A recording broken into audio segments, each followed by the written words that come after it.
so that your word that goes forth will, mighty God, do what you have anointed it to do. To touch the heart of your people. To bring comfort. Mighty God, we give you thanks. Amen. So this morning in Sunday school we hear about the word. And as our moderator comes, she presents a lovely song about the seasons that we're going through. And that God is in control of every season. The word I got to bring to you today is faithful in the furnace. Enduring the pain like Job, because God is in control of every season. Amen. So while you're going through that season, he says, oh, hallelujah, in Sunday school we hear to praise God. We hear how we are in moderating our dear sister Morgan to praise God. Well, I take you into the book of Job. Job 1. From verse 1 on to 22. But I take you down to the section where Job mentioned in verse 21, 22. It says, and then Job arose and tore his robe and shaved his head and fell to the ground and worshipped and said, naked I came from my mother's womb, and naked I shall return there. The Lord hath gave, and the Lord has taken away. Blessed be the name of the Lord. And in all this, Job did not sin, nor charge God with wrath. Because Job recognized that God is still in control. Amen. Job spent time with God in the Word to know who God is. Yes. That God is still in control of every season. Despite the report that he received about his wealth being gone, about his children's life being taken, he said, blessed be the name of the Lord. Amen. Job worship God. You see, faithfulness in the furnace is maintaining steadfast trust in God while enduring intense pain and often inexplicable adversary. Hallelujah. The adversity that comes upon Job was like a storm. It hit him without him being prepared for it. And the reality of the furnace is that every one of us has been there. Amen. At some point of our life, sitting in a room of adversity. You say at some point of our life, we enter into a room of adversity. The room of adversity, this is a place of powerlessness. A room of adversity is a place of powerlessness. It's like a physical waiting room. You have no control over the time. You cannot persuade the doctor to see you any faster. Nor can you, hallelujah, bribe the judge to pull up your case at an instant. You live a room where you have no control. You're powerless. Hallelujah. So this is the kind of room known as the room of adversity. It's a place where your money has no value. It's a place where your talent has no value. Your effort cannot fix your situation. You are completely dependent on the outside power. And this outside power is God to move your situation. So pain is a human reality. We all feel pain. It cares nothing about your bank account. Whether you are rich or poor. Nor does it consider your race. If you're black or you're white. If you're Coolie or you're African. It cares nothing about it. It cares nothing about your social status. Today is Youth Sunday. And youths are concerned about their social status in life. But I tell you that in the room of adversity, it cares nothing about your social status. Yes. Hey, and this is the part where some people get it wrong. It does not check your spiritual resume.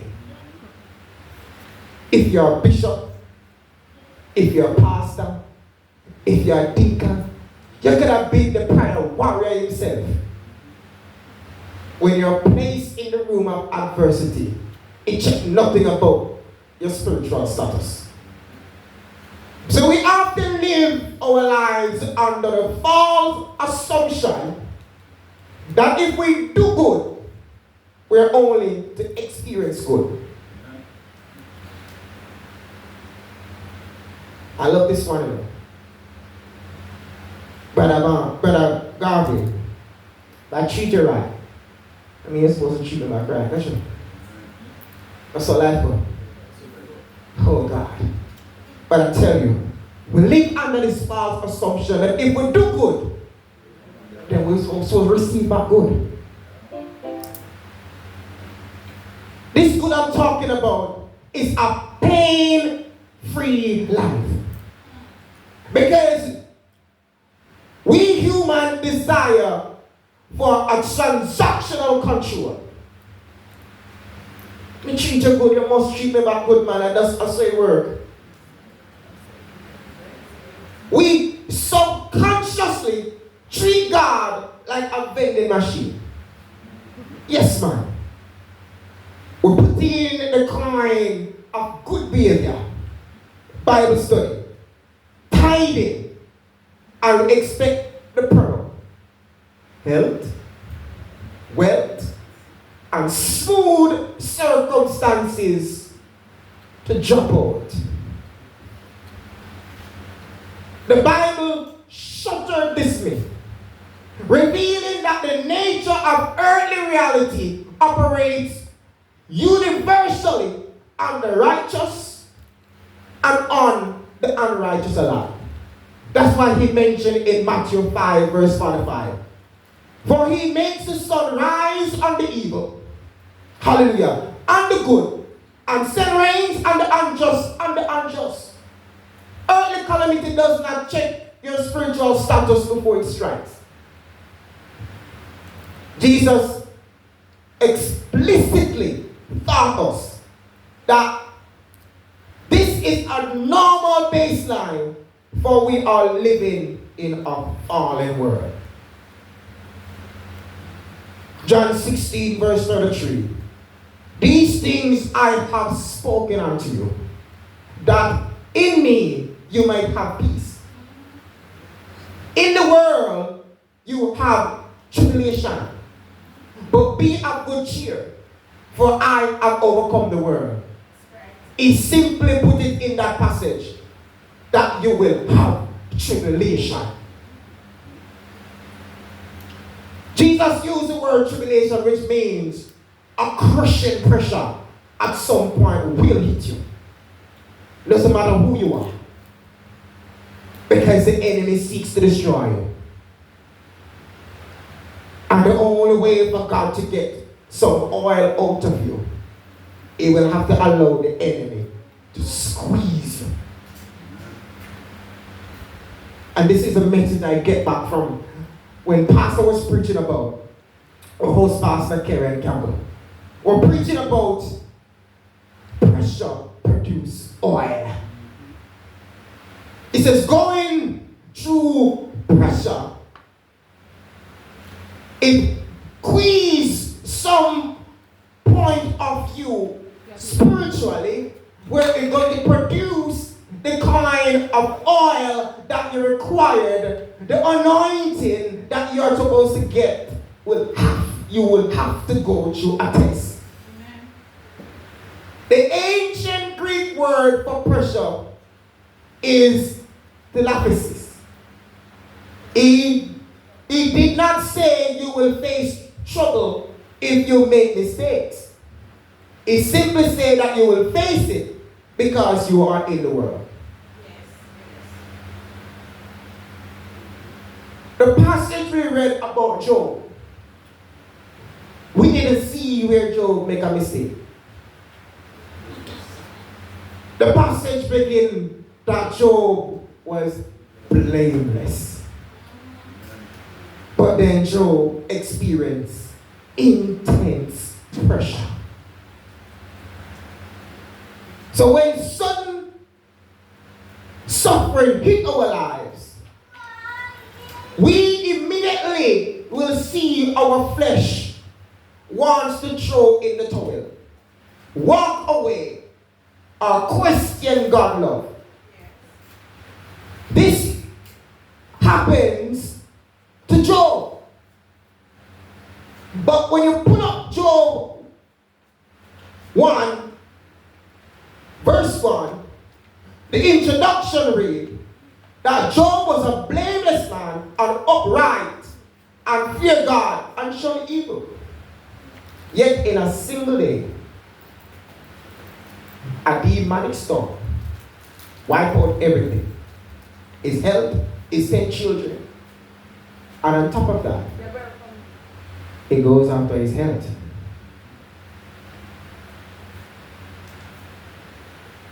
Job 2 verse 78. So Satan went out from the presence of the Lord and struck Job with painful boils from the sole of his foot to the crown of his head.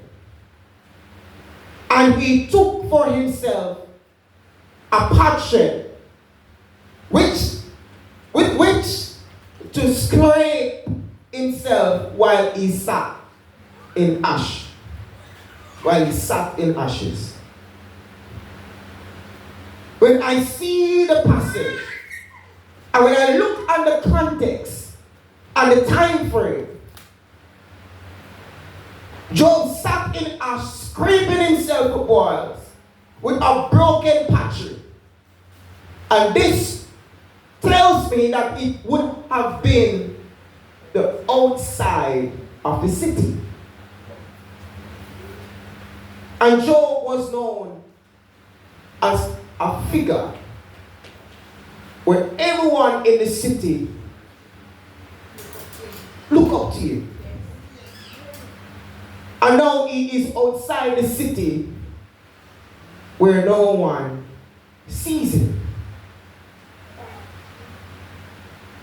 You see, in that context, in the time frame, in that ancient time, anyone who is affected with such a highly contagious disease, a foul-smelling or weeping sickness disease, was completely cast off from civilization. They were thrown outside, as no one wants to catch it. Now the dog outside the city is where they will burn their garbage. Job did not have access to anything inside of the city. So the broken pantry would have been a pantry that they thrown away outside the city that he would have found. And the ash that he sits in would have been the dump where they burned their garbage outside the city. Because he had no access to anything inside the city. So he could not create a furnace for himself to burn his ash so that he could sit in it. So Job was sitting in a burned garbage dump. But regardless of being in that garbage dump, Job's faith never failed. Job's faith did not fail. James 5 verse 11, the Apostle James said, indeed we have called them blessed who endure. You have heard the perseverance of Job and seen the end intended by the Lord. That the Lord is very compassionate and merciful. Lord James linked the blessing not to the avoidance of it, but the endurance of it. Faithfulness isn't the absence of deep pain. It is the unwavering decision to hold fast to God in the absolute midst of it. Because even though Job thought he was going to die at the garbage dump, his faith looked past the grave. Hallelujah. So he worshiped. Worship is a weapon in wreckage. If you want to find your deepest worship, wait till you find yourself in some deepness. I said, if you want to find your deepest worship, wait till you find yourself in some deepness. It says worship is a weapon in wreckage. When the catastrophic news reached Job that everything he loved was gone, his physical reaction was raw grief. He tore his robe and shaved his head. But watch his spiritual reaction. He worshiped. Job worshiped. And he fell to the ground and worshiped and said, naked I have come from my mother's womb, and naked I shall return. The Lord give, and the Lord has taken away. I bless the Lord. So the question is, do you worship God when your heart is broken?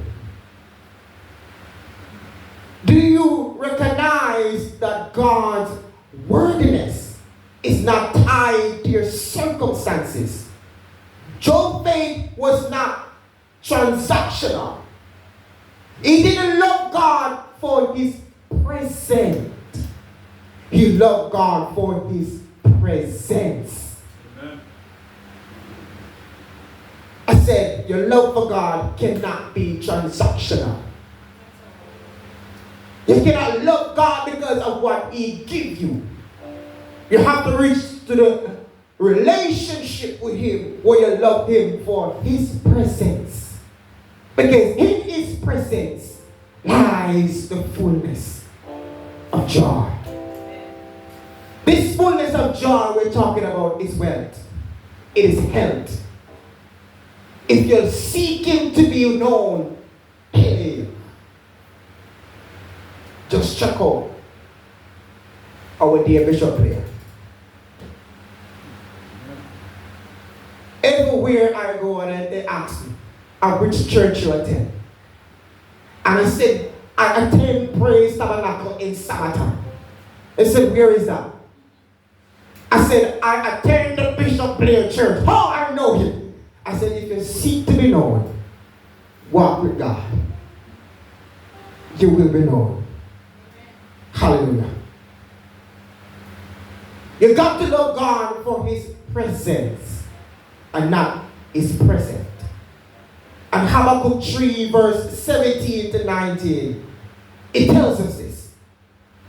Though the fig tree may not blossom, nor the fruit be on the vine, though the labor of the olive may fail, and the field yield no food, though the flock may be cut from the fold, and there be no herd in the stall, in all I will rejoice in the Lord.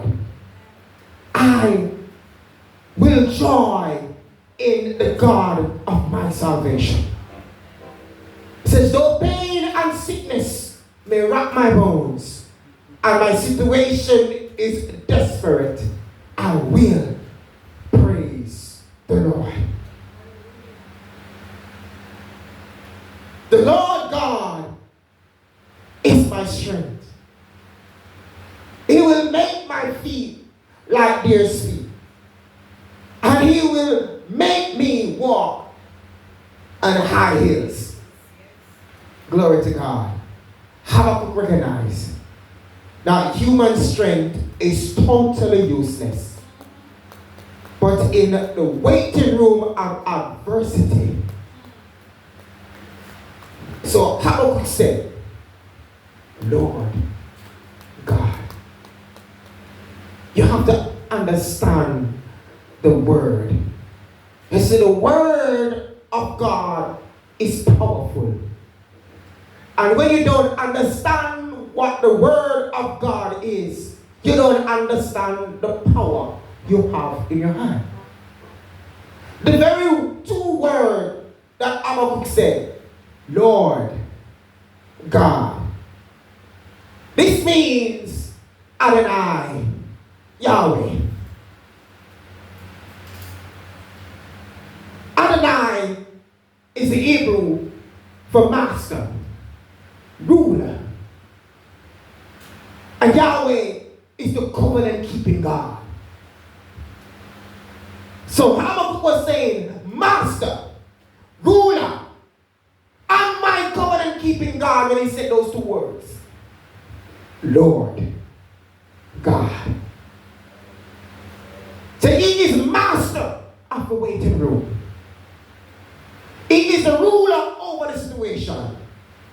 And he still have the final say. We hear this word in Sunday school. His word is settled.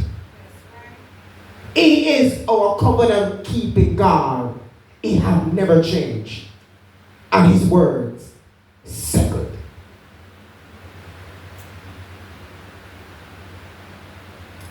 And when I was hearing, I was listening to the word of God, the song that he would have shared with me during that moment, the song that says, I have a Father who have never ever failed me. Jehovah is my Father who has never ever failed me. Jesus is my Father. He has never ever failed me. Rock of Ages never fails me. I have a Father who never ever fails me. I have a Father who never ever fails me. Jesus is my Father. He never ever fails me. Rock of Ages have never ever failed me. I have a Father who never ever fails me. I have a Father who never fails me. Jesus is my Father who never ever fails me. The rock of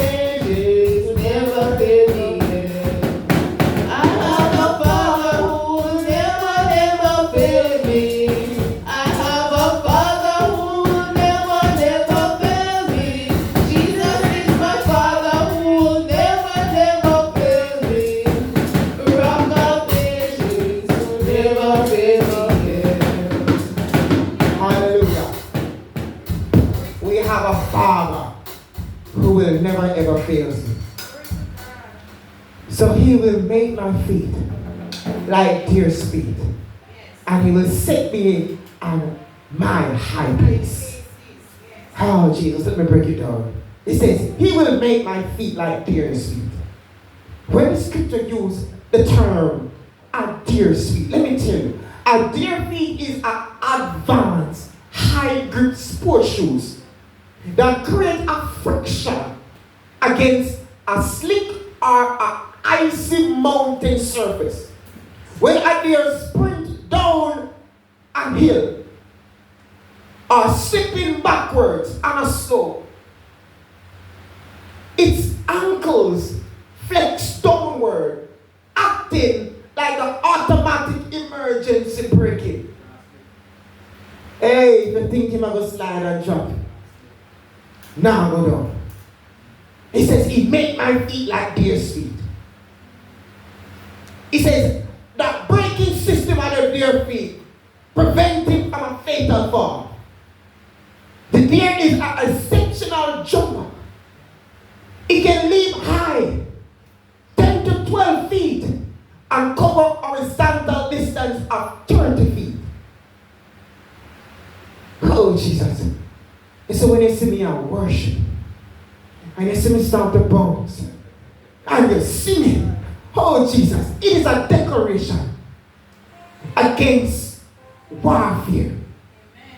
When you see me start to leap and deer's feet and start to praise through my tears, I'm telling the enemy that my faith cannot be brought or broken.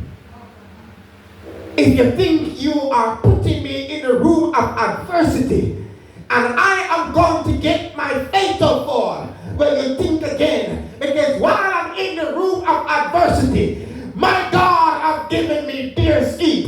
So when I'm going down the slope, that the enemy thinks that he can put me, well, I am going down on deer's feet. When he thinks I'm going to fall, my brake system will lick in, and God will hold me. As his word says, he will hold me with his mighty right hand, and shall not fall.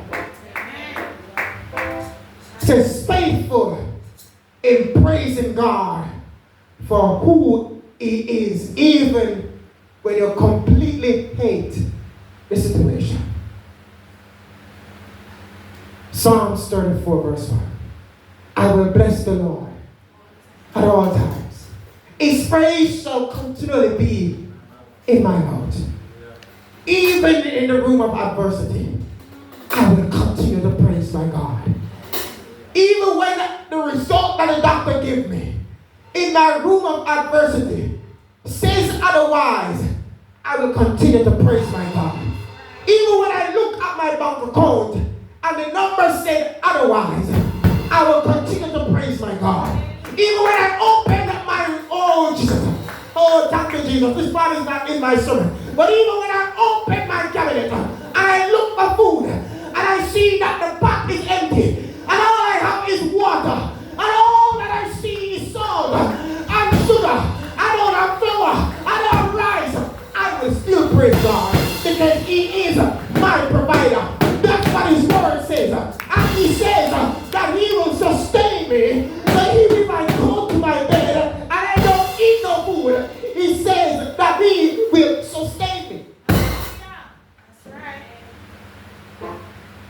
And verse 34, verse 3 to 4, he says, oh, magnify the Lord with me and exalt his name together, because I sought the Lord and he heard me and he delivered me from all my fears. He did not say take me out the room of adversity. I am still in the room, but the fear upon me that tells me that I don't have the money, he has delivered me from it. The fear of when I see the doctor's report, he has delivered me from it. When I look in the house and I don't see no food, the fear of hunger going to kill me, he has delivered me from it. He says he delivered me from all my fears. David never said he will praise God only in victory. He said he will praise God at all times. In the midnight hour, in the hospital bed, in the moment of profound betrayal, he will praise God. Because he will make me walk on high hills. So your pain, I get to the next part. It says your pain is not, hallelujah, a graveyard. Your pain is a refinery. Your pain is a refinery. I'll put it around. Your pain is a refinery, not a graveyard. Your pain is not a graveyard, it is a refinery. Job was wrongly accused by his friends. They tell him he must have secretly sinned to deserve the agony. And I bring up this part because people are quick to make their own assumption. When something goes wrong, which they do not understand, they're quick to make their own assumption. So Job's friend made their own assumption. But Job looked past his friend's assumption and looked to his unblind eye. Because they are blind to the situation, so they make their own assumption. So you must put yourself in the position like Job, where you look past the blind assumption of people and look to your unblind eye. It said his eyes go to and fro the earth, looking for that one to show himself strong on their behalf. His eyes is everywhere. Job 23, verse 10. But he knows the way that I take. Yes. And when he tests me, yes, I shall come forth as gold. Job said, I shall come forth like pure gold. Yes. Job understands the fundamental truth about spiritual warfare and suffering. God will allow the enemy to test you. Yes. But he will use that same test to refine you. Yeah. Because God is a just God. He is a loving God. He is a compassionate God. And he is not going to squeeze you. But he will remove the edge from around you. Allow the enemy to squeeze you, so that he can use that squeeze to produce the oil in you and to refine you. The furnace of pain is not meant to consume you, but it meant to improve you.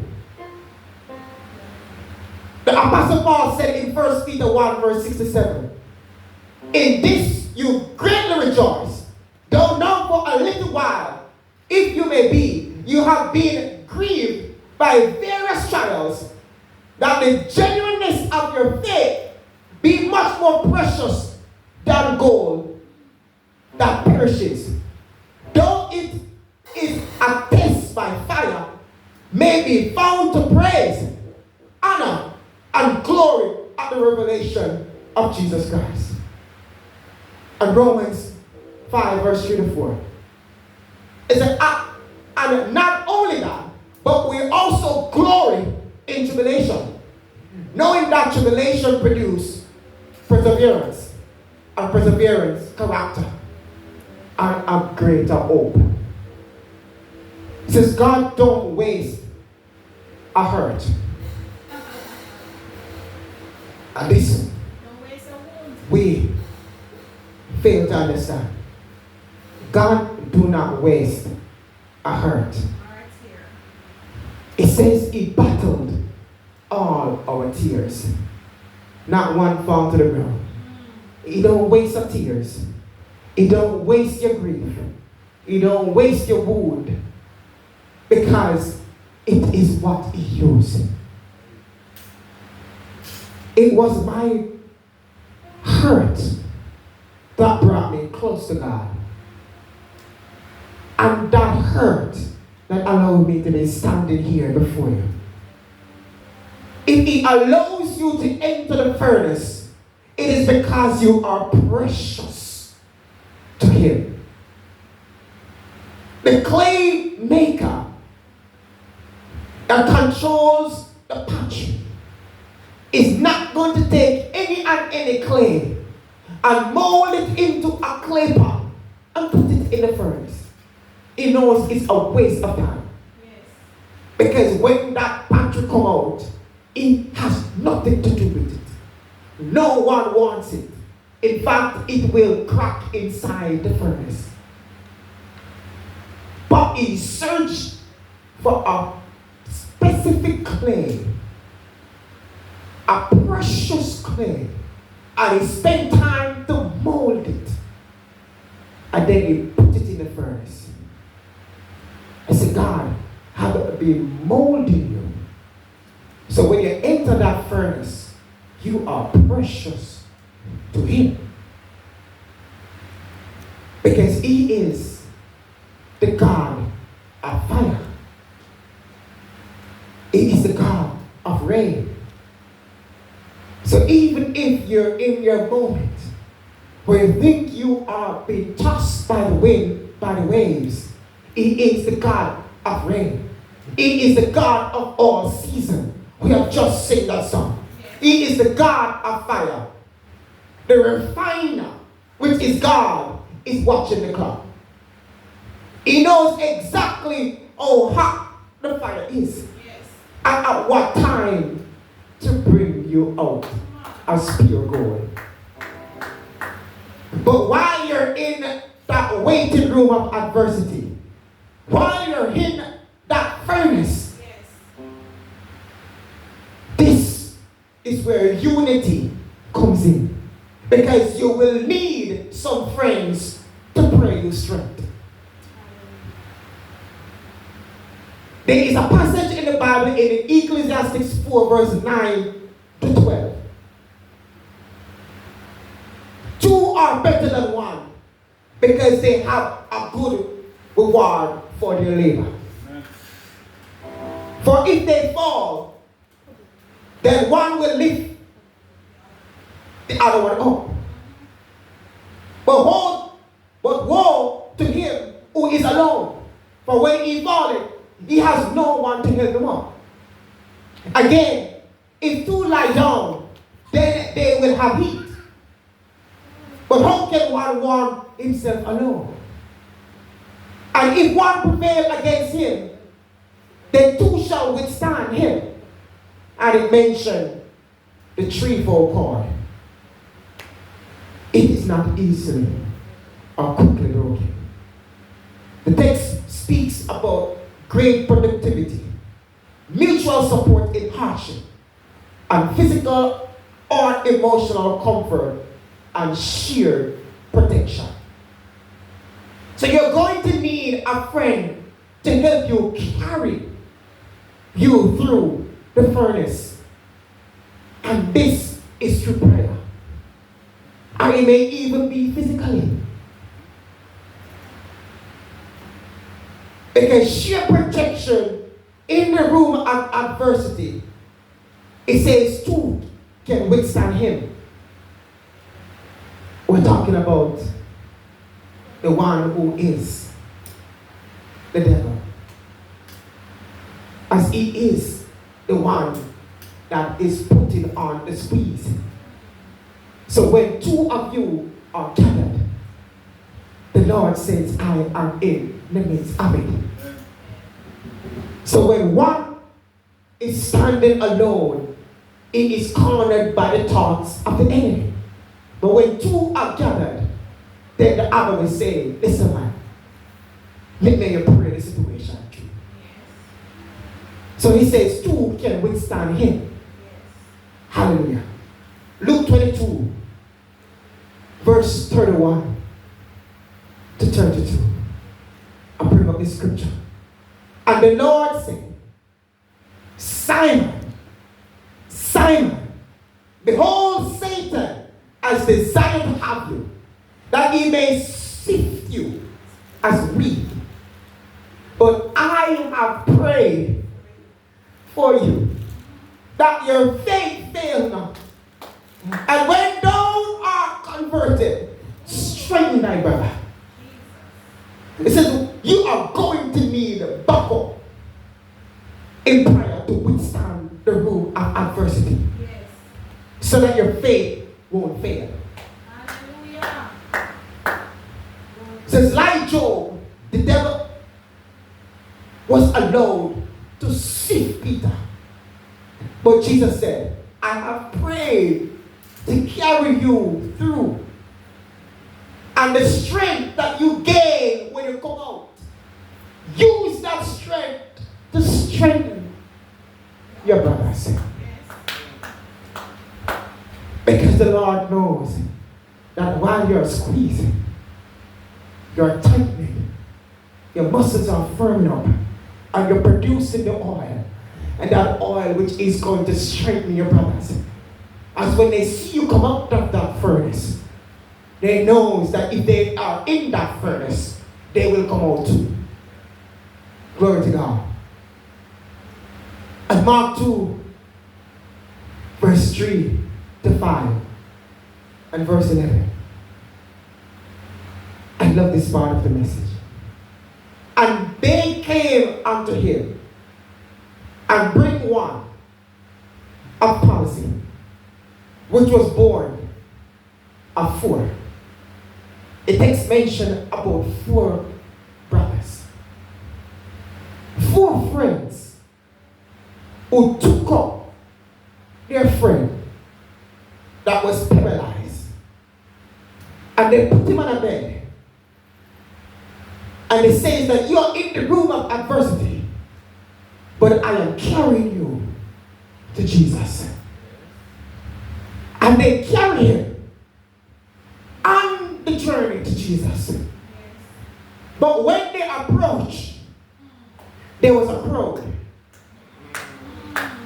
There was a crowd because everyone wants to get the attention of Jesus and to be healed by Jesus. So they made a position to get to Jesus. But look what they did. I thought they were crazy. They climbed the roof of the building. And they take the paralyzed man, their paralyzed friend, on the bed, up on the roof. Now while they're on the roof, they could not see Jesus. Their friend could not enter the room to get to Jesus. So they get radical. And they start to uncover the roof. They tear the roof apart. They mash up the roof in Jamaican terms. And then they send their friend down to Jesus. We have to put ourselves in the shoes of these 4 friends. Because while our friend, while our church brother or sister, while our family member, while our children is in the room of adversity, you should be interceding.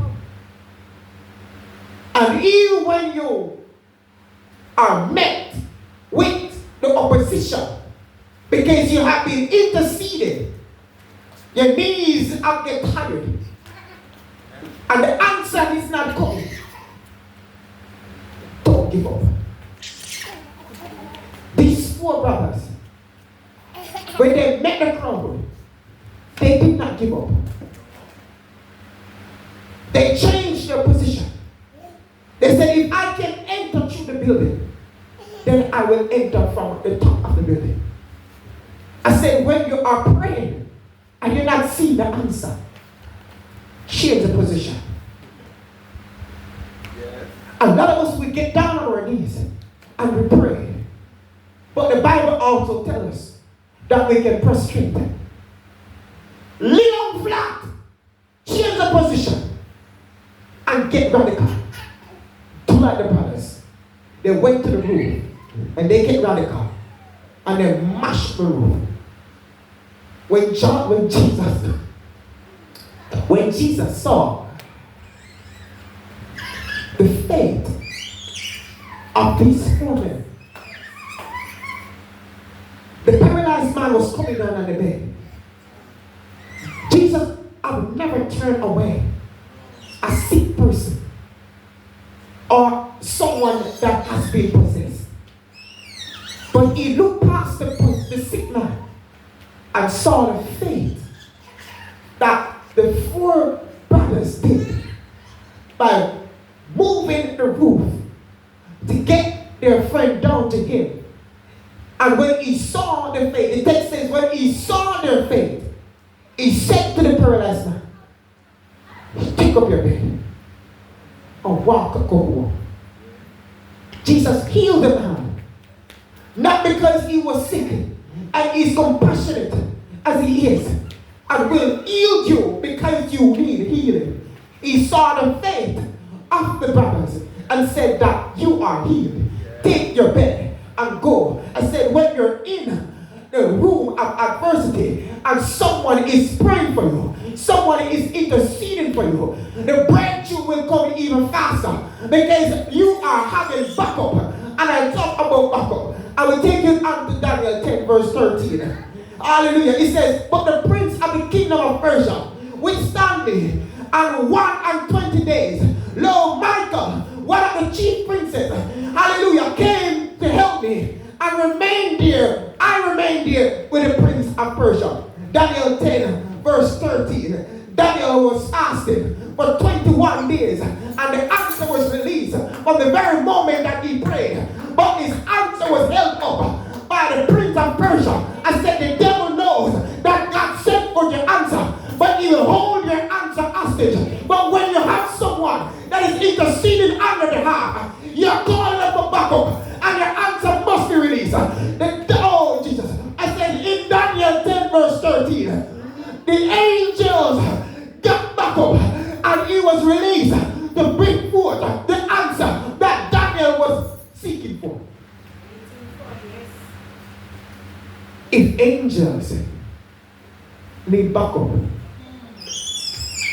if angels need backup, what about me and you?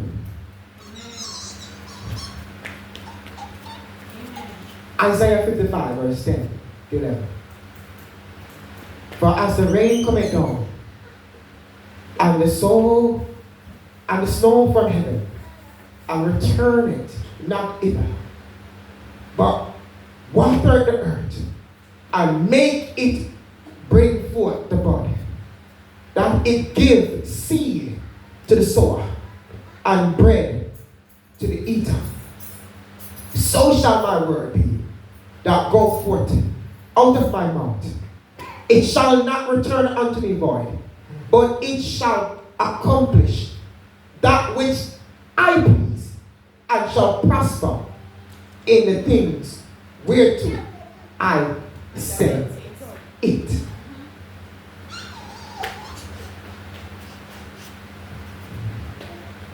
And this is the part where I'm going to be closing. Because God is an intentional God. It gave me this message. And I was saying to myself, God, how am I going to have a church of people to deliver your word? And then in the ending part of your message, you're telling me to tell them to hold hands and pray for each other. How am I to know that when I go to church, there won't be an even number or an odd number? But when I check, as I enter the church, and I count how many persons is here, it shows me how intentional God is. Because we do not have a number. We have an even number. So that means when we hold on to the next person, there won't be one that is left out. When I count, there are exactly 14 of us here. I said God is an intentional God. And when he gives you his word, he's already making preparation. I said, when he puts you in a room of adversity, he's already making preparation. The devil thought that he was going to take everything that Job had and leave Job empty. But while he was busy working on Job, God was busy preparing for Job. When Job come out of his room of adversity, Job get double for his trouble. Job get back his 10 children. Job get back twice his wealth. Job get back twice his recognition. Job was known as a higher man than he was when he entered the room of adversity. I said, when God puts you in the room of adversity, while the devil is busy, he is also busy. God is not sitting down and waiting for the devil to finish his show, for him to take you up and make you what he wants you to be. God already made the preparation. So when you step out of the room of adversity, you're stepping out as a new person. That's why the scripture says that when you are born again, you are a new creature. I said when you step out of the room of adversity, you come out as pure gold. You come out as pure gold. You enter as a rock. But when you come out like a diamond, when you come out like a gold, everyone will see that God did it. Amen. So just as God asked, that's what we're going to do. We're going to be standing. We're going to be holding hands. And we are going to pray for the person. And we're going to get radical. Because God says to Peter, our God that came down from heaven, Emmanuel, God in the flesh, he says to Peter, the enemy, he wants to sift you. But Peter, don't worry. I have prayed for you. God is telling us that when the person is in the room of adversity, we are to intercede for the person, for their faith not to fail, and for the breakthrough. Hallelujah.